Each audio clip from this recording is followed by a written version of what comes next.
Sebuah kehormatan bagi Indonesia menjadi tuan rumah presidensi G20 2022. Kepolisian Negara Republik Indonesia siap memberikan pengamanan yang optimal.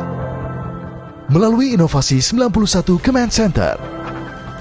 Dan untuk mendukung penyelenggaraan presidensi G20 2022 yang ramah lingkungan, Polri menggunakan kendaraan ramah lingkungan. Polri siap memantau pengamanan dan penjagaan seluruh rangkaian kegiatan presidensi G20 2022.